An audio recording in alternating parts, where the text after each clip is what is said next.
Tec Sounds presents EduTrends.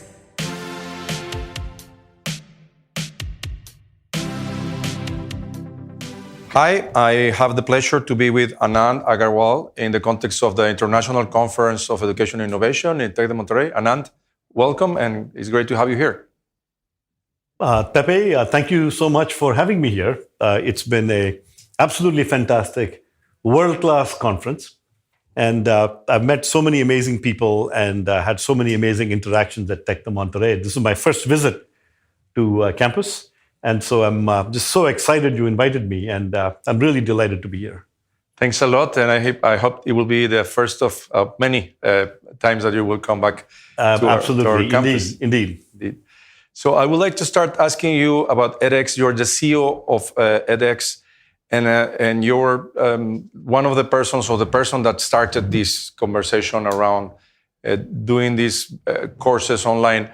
How it became an idea in your mind, being a professor in electric engineering, am I right? And computer science. And computer science. How it became in your mind this idea of doing this platform edX? How come you get into education? I don't know. It was accidental, but MIT had done OpenCourseware almost 20 years ago in 2000, and my course was an MIT courseware, and so MIT had pioneered, putting course materials online. And then, I was seeing technology advance so much, and technology being applied to almost every aspect of humanity, but digital technology wasn't being applied to education. And so to me, the challenge was labs were going to be very hard. How do we do labs? So in 2003, I launched one of the first circuits labs at MIT. It was called WebSim. So even today, you can Google WebSim MIT. You'll go to my website. And I built that lab myself. It was well before MOOCs. It was the first MOOC lab. And on the average day, 300, 400 people would come in and do a set of free circuits laboratories. And that gave me confidence that, this can actually work.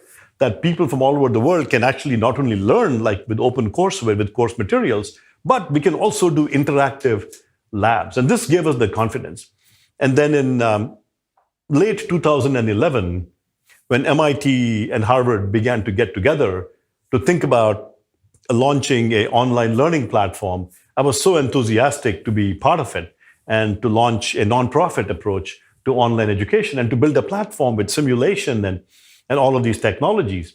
In fact, the first course on edX was the circuits course my colleague and I taught. And we had a circuits lab inspired by the circuits lab that I had built in 2003. So that's how I kind of got into it, somewhat by accident. So I'm one of the founding members of the board of OpenCourseware Consortium, the consortium that was formed afterwards. Pepe, I did not realize that. Yes, I was part of that. My goodness, okay. Yes. So I remember that when I was in the consortium, I was one of the people that say, well, putting the content out there is nice, but we're not sure that people are really using that to learn. So for me, the MOOCs was like just the right step afterwards. Now you have that content, you have the wonderful material, but you have to put it in a place that many people can use it. Yes, I think the big difference from OpenCourseware. OpenCourseware was a pioneering thing in its time. Imagine a top university in the world putting all its content for the world to use. But edX had three big improvements, innovations above and beyond OpenCourseware. One was certificate. We launched certificates on edX. And in fact, the edX course was the first time that a certificate was offered in a MOOC course. It was the first time it happened. Second was a graded assignments where people got instant feedback and the assignments were graded. At OCW, you had course materials. But on edX, people could submit problems and they were graded automatically. So they got instant feedback. So that was the second part. And the third part that was unique was the discussion forum where people could talk to each other and build a community while they were learning. So these were some of the three big innovations that took this to the next step from OpenCourseware. Right. Can you tell me the numbers that you have of universities, courses, learners in edX in the last years? So first of all, when we launched the first course, it was the Circuits and Electronics course that my colleagues and I did. In that course, we had the first course on edX, we had 155,000 students from 162 countries. At that time, we had two partners, MIT and Harvard, and one course, and 155,000 learners, and this was in early 2012. Here we are today, 7.5 years later. Today on edX, we have 150 of the world's best institutions on our platform, including your own Tec de Monterrey. We have Harvard, MIT, Berkeley, Oxford, Cambridge, some of the top universities in the world, and top companies like IDB and nonprofits like and companies like IBM and Red Hat and Microsoft and Linux Foundation, all offering courses. We have almost 25 million students on the platform from 196 countries, which is every single country in the world. And these 25 million students have taken 80 million courses on the platform. We have more than 3,000 courses on the platform today. We have almost 60 MicroMasters programs. We have more than 100 professional certificate programs. We launched a Spanish platform. Today, we have 300 courses in Spanish on our platform, and we have more than 3 million learners on our Spanish platform. That's fascinating, these numbers. And I wonder if what have we learned from what people learn with all that data, that humongous amount of data from people from different backgrounds, different countries, different cultures, different languages also, because there are a lot of content in different languages. Is there some diamonds, findings? You know, when we started edX, we had it was a three-pillared mission. Increase access to education for everyone everywhere. Second was improve the quality of education on campus and online. And third was doing research with the big data of learning to learn about learning. And so we think of edX as a particle accelerator for learning. We're gathering all of this incredibly rich learning data, and we're learning so much about learning. We make available all the data to our partner institutions. We have something called RDX, Research Data Exchange, where universities that opt in can share the data or research data for research purposes, which is very radical. Just as one example, something radical that we learned. Did you realize that in 2012, edX discovered through this research data that 6-minute videos were ideal? We had a researcher at edX, Philip Guo, and he analyzed 5 million video viewing sessions on a number of courses in edX. And he plotted student engagement versus video length. And he found that 6-minute videos were the optimal size. 6 minutes. 6 minutes. And today, everybody quotes 6-7-minute videos are optimal. And that came from an edX study done in 2012. Great. So that is just one example of what we can do with this big data of learning. And we can look at millions of viewing sessions and from there derive insights into how students are learning. Are there any other findings that you can share with us? I could be sitting here talking all night long. I'll give you one more finding. This was a finding from researchers who analyzed data and learning patterns from MIT. This was Lori Breslau at MIT, who you may know.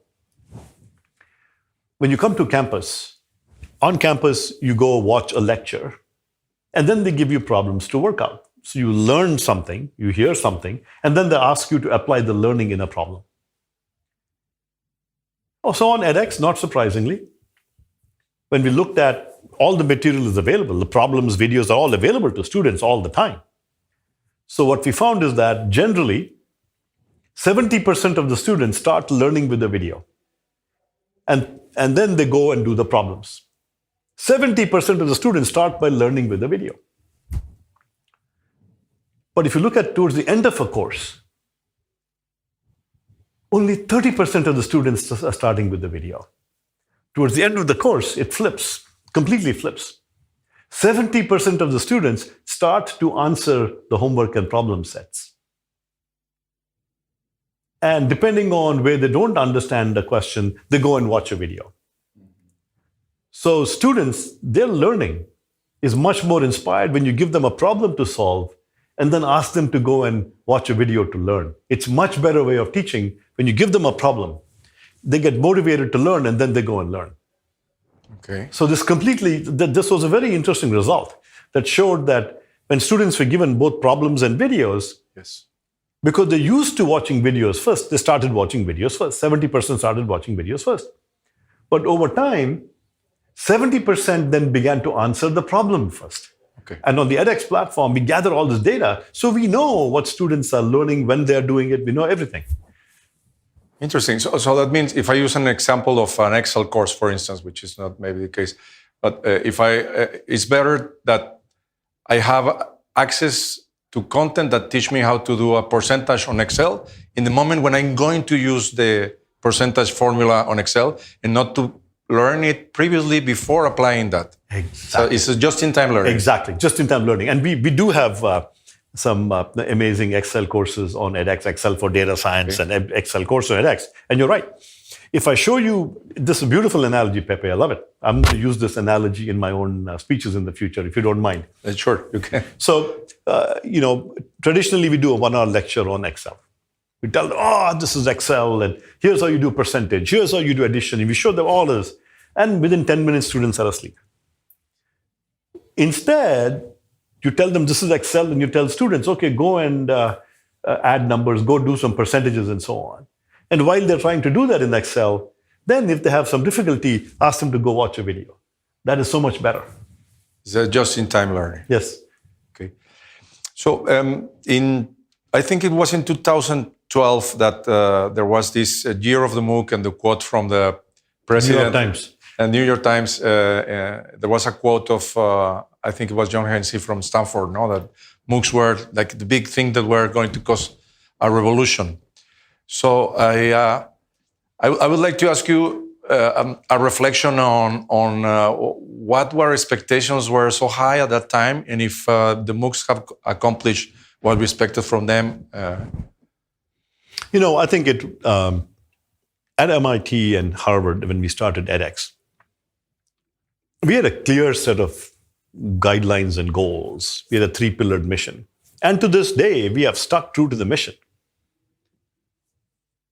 We did not think of this hype. There was a lot of hype coming from the West Coast, from the for-profit companies, where they were hyping up valuations and hyping up education and talking about how one of the for-profit companies even said that in 50 years, there will be maybe 5 universities left in the world. And maybe, we won't need that many professors. There was a lot of hype going on. But on the East Coast, we took the nonprofit approach to education. I think there, we were certainly a lot more in tune with what is possible. We were playing the long game. We knew that this is going to take a long time. We did not expect universities would go away. Heck, edX was founded by Harvard and MIT. Why would edX be founded by universities if universities were going to go away? So certainly we had a different view on the whole thing. And to this day, we have stuck true to the mission. Interesting. And one more question for those that are aware of MOOCs is completion rates. That is always brought up. What do you think about that? What can you tell us? So the way I think about completion rates is it's very difficult to apply 18th century metrics to 21st century technologies. For example, when you go to a movie, if you leave the movie, you pay $10 and you go for a 2-hour movie, and you leave the movie halfway, that is not good. So you can say the goodness of a movie is completion rate. How many people went in? How many people stayed till the end of the movie? That is a good metric for a movie. But today, everybody watches 5-minute YouTube videos. Is completion rate a good metric for YouTube videos where it's free, it's easy, you're watching a YouTube video while you're on the train? How many people do you know that watch every YouTube video to the end? I must have watched, I don't know, hundreds of YouTube videos. I haven't watched a single YouTube video to the end. So we cannot apply the same metric that we applied to movies in a theater for which we paid $10 to YouTube videos. So the two are different things. It's like applying 18th century metrics to 21st century innovations. Similarly, I don't think we can apply the same kind of completion metric to MOOCs because you can start for free. You can't apply completion metrics from the 18th century to a product which is free, which you can just, with a click, you can start doing it. Instead, a better metric for MOOCs is the completion rate for people that have signed up for a certificate. So once you've signed up for a certificate, then you're saying, yes, I want to complete it. I'm interested in completing it. You have skin in the game because you're paying. You have skin in the game, you're paying, you have, and it could be a small amount of money. It could be $25 or $50 for a certificate, and you have signaled a seriousness to complete it. Now it's fair to measure completion rate. Because when you come to a university, you paid university tuition. You go to the Ivy League universities, you're paying tuition of $45,000 a year. So of course you're going to complete a course. Each course costs you $6,000. If you paid $6,000, you're not going to walk out from the course in 5 minutes. You're going to complete the course. And so similarly with MOOCs, I think the way completion rate should be measured is the percentage of people that pass of those that have signed up for a verified certificate. And on edX, that percentage is about 60%. For people that sign up for a verified certificate, 60% of them pass. And these are hard courses. These are not, if you take the circuits course that I teach, it's a MIT hard course. It's probably one of the hardest courses at MIT.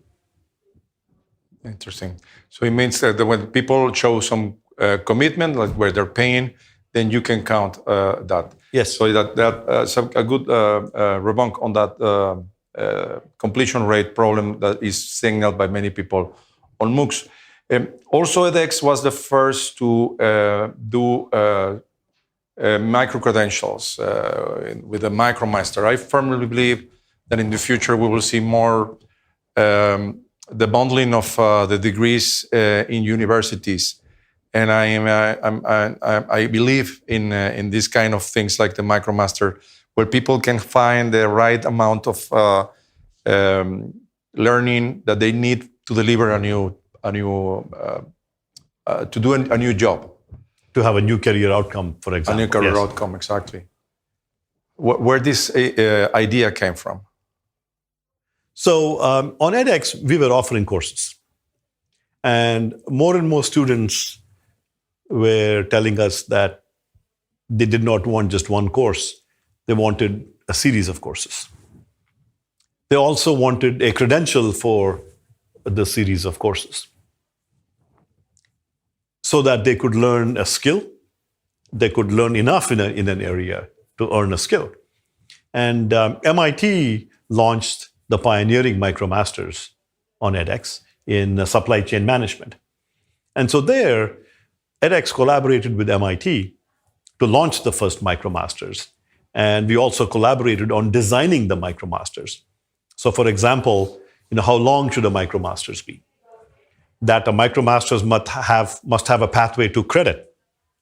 That a MicroMasters must have an endorsement by a company to signal career relevance. That was very important. Similarly, the pricing of the MicroMasters. So all of these ideas were discussed, and we did surveys of learners. We talked to companies. We talked to university partners. A lot of discussions at MIT, inside MIT. And then we finally launched MIT's pioneering MicroMasters on edX. So a lot of thought went into it. And one of the other pioneering aspects of the MicroMasters was the inverted admissions funnel. That was very important to MIT, which is usually when you admit students into a master's degree, you don't have a lot of information about the student.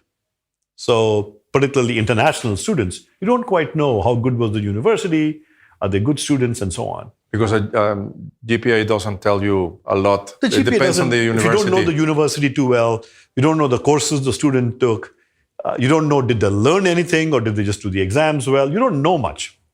And so you can't quite tell for sure. So you're taking a chance on a student. With the MicroMasters, when a student completes the MicroMasters and has done well, you can now admit them because they've done courses from your university and they've done them well. So you have a lot more information on the student. And that's inverted admissions, where you're admitting students after they've already taken some courses from the university. That is also a very popular feature of MicroMasters. So one possibility is looking at the MicroMaster as the starting point for a master's. And what about the acknowledgement that companies or employers are doing about the MicroMaster as a credential by itself, as something that I say, I believe that this habilitates Anant for doing data science or whatever? Yes. These micro-credentials, the MicroMasters in particular, has two values. One is it is a valuable standalone credential. When imagine you get a MicroMasters from IGADA at Monterey Tech in entrepreneurship. Monterey Tech is one of the top universities in the world for entrepreneurship. That means something. You get a MicroMasters from MIT in manufacturing. From MIT, that is of value in and of itself. At the same time, if you do well in the MicroMasters, you can apply for the master's degree and get admitted into a master's. And so it gives you a pathway to a master's. So there's two sets of values. And on edX, 70% of the students are interested only in the MicroMasters. But 30% of the students are interested in following up and continuing for a master's degree. Do you have some data or information of how the employers are acknowledging these MicroMasters credentials, micro-credentials? So we take surveys of learners who are completing MicroMasters. And of the surveys we've done of learners who completed MicroMasters, we do the surveys 3 months after they complete. And we keep doing surveys all along, but 3 months after they complete, we are finding that learners tell us that 87% of them have had a career advancement. 87%. 87% have had a career advancement within 3 months. What is a career advancement? A pay raise, a promotion, a new job. So this is a big deal. This is what learners are telling us. Mm-hmm. Now with companies, we need to, as companies hire more and more and see more and more progression from MicroMasters learners, we believe that companies will also begin to recognize MicroMasters. And we are seeing this already. The company in India, Tech Mahindra, one of India's top 3 software companies, guarantee an interview to anybody from India that completes one of 10 MicroMasters. They have to complete one. And they have listed 10 MicroMasters. They will guarantee them an interview. Similarly, in the US, GE will guarantee an interview to anybody from Massachusetts who has completed a MicroMasters in supply chain management, in AI, and cybersecurity, and one other subject. So companies, more and more companies are now asking their employees to do MicroMasters. Many of them are now beginning to guarantee interviews to MicroMasters learners. So we are hoping that this will keep building up as we get more and more students who are completing MicroMasters and go to companies and make their impact known. Interesting. It will be a good idea maybe to dig a little bit more. We had a similar situation here with our online courses, not in edX, but with regular online courses.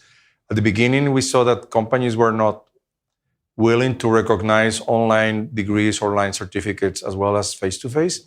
But later, when they realized that they were very good in the skills, but also that they showed some additional skills for those that study online and at a distance, that are related to persistency, self-agency, self-learning, or people that are self-directed.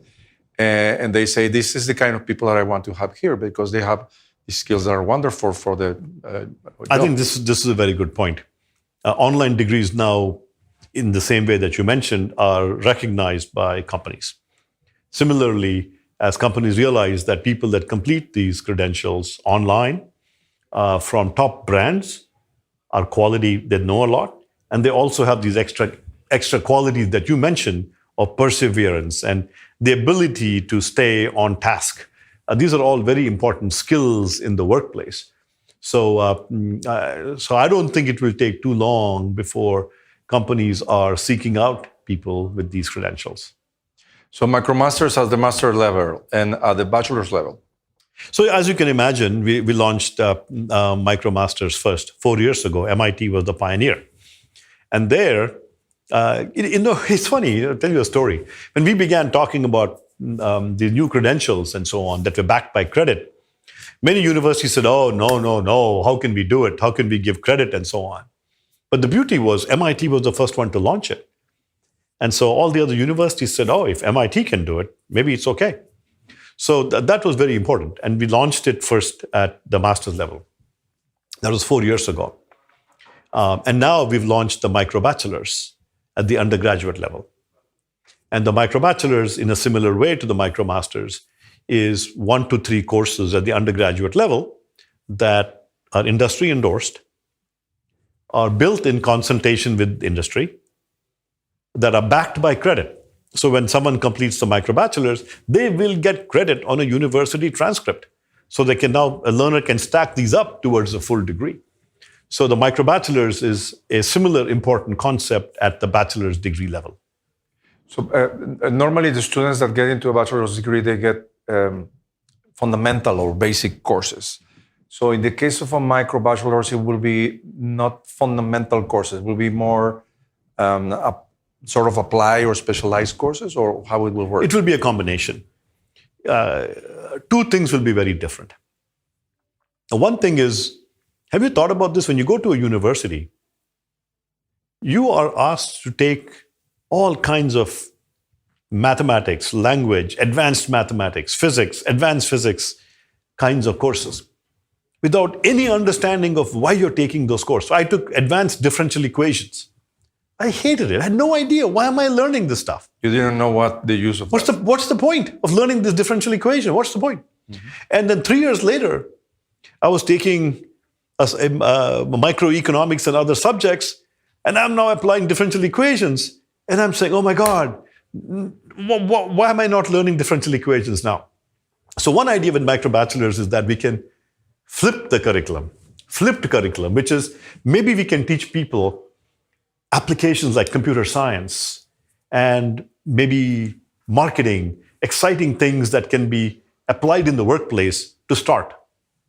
And then depending on the mathematics they need, they can go and take microbachelors in mathematics. They can take microbachelors in physics. And so do it when needed. You don't have to do it in the usual sequence. So yes, we will have microbachelors both in foundation subjects and in the applied subjects. And sometimes we'll combine them. So let's say, for example, with machine learning. Why should I go and learn linear algebra 1 year and machine learning in year 3? Why can't I learn linear algebra followed by machine learning in 1 microbachelors? Because math for machine learning is linear algebra. So why can't I learn linear algebra and machine learning in 1 microbachelors? So that you get a bundle that makes sense for a job, but also you get the fundamentals for that at the same time. Exactly. So you get all the competencies you need for the job. And to get those competencies, you need to learn mathematics to learn the subject. And and it's all applied. You're applying what you learned right away. So it is really, we need to rethink a lot of what we do in education because we've been doing the same thing over and over without really realizing the harm that it has caused. Very interesting. I want to ask you one more question about a critic of MOOCs that it just came out on my mind, and I didn't ask you in that part of our conversation. And I think it's very important because many people believe that it's true. And I want to ask you, what's the status of that in edX? People say that MOOCs are created in a metaphor of knowledge transfer, so that it treats the students as containers of knowledge, and those videos and all the things that you do are doing a transfer of knowledge to the students. And the more advanced pedagogies said that the student has to construct the knowledge, and it's more social construct, something that the student has to build in contact with other students. So it's still true that maybe the early MOOCs were more individualized and more alone. But how is the status of the pedagogy right now in MOOCs? From the very first day, when people say that the pedagogy of edX is container, put knowledge in, they have not taken any edX courses. The very first edX course, and any course we do on edX is based on active learning, where we invented this concept called a learning sequence. So on edX, you see a learning sequence where videos are interleaved with assessments. And in the learning sequence, you show a video, and then you ask a question. Maybe you ask the students to go to the discussion forum, discuss something. So transmission of knowledge and questions are interleaved. And that creates, so the basic pedagogy of the platform is active learning. More recently, we've advanced much more. 3 years ago, we introduced peer instruction into edX. Eric Mazu wrote the book on peer instruction. So now we have a peer instruction pedagogical block on edX where you can teach something, you can ask students to submit answers, you can take a poll of the students, you can do a cold call, you can ask a student a quick question, and then you can ask the students to discuss, and then you can ask the students to resubmit their answer. It's peer instruction. So we can do that today, and a lot of courses are doing that. Very interesting. So the pedagogy has advanced a lot. And we are running out of time, and I will ask you my last question. Where do you see edX or online learning in 10 years? How you imagine the world will be in 10 years? Can be your planning or your dream? What do you think? Whenever I dream something for 5 or 10 years out, I've discovered that it happens much sooner than possible.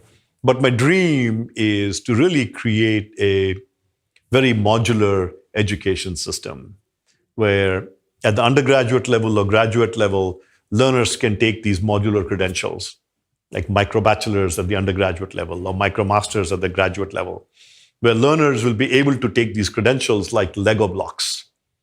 They will be able to take them and then stack them up to full degrees. I believe they will also be able to take micro-bachelors and micro-masters from multiple universities and create a truly networked model of education where they will get degrees from universities, of course, but these modules might come from different universities, and they will synthesize their own degrees and complete degrees. It'll be very low cost, and anybody and everybody will have access to this kind of education, a truly modular, networked education environment. So you can shape it to your own personal needs. It's completely flexible.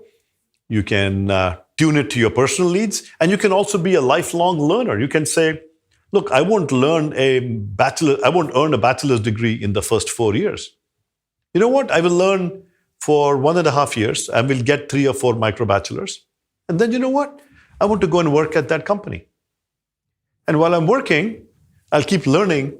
I think you said just-in-time learning. I'll keep learning just in time. And I'll keep accumulating micro-bachelors over my career.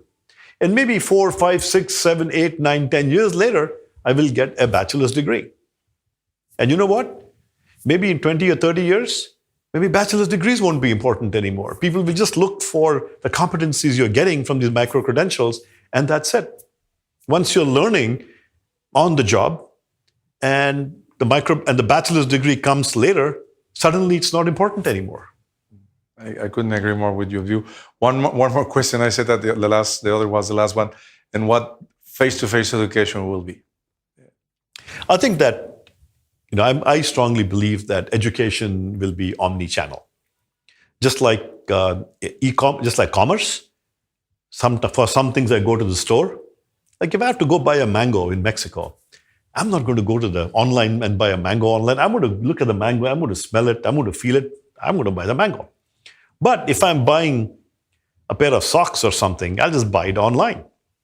So I think in shopping is moving towards omni-channel shopping, online and in person. Similarly, education is already becoming omni-channel, where all universities will be offering online and in-person experiences. Within the in-person experience, a live interaction can be very beneficial.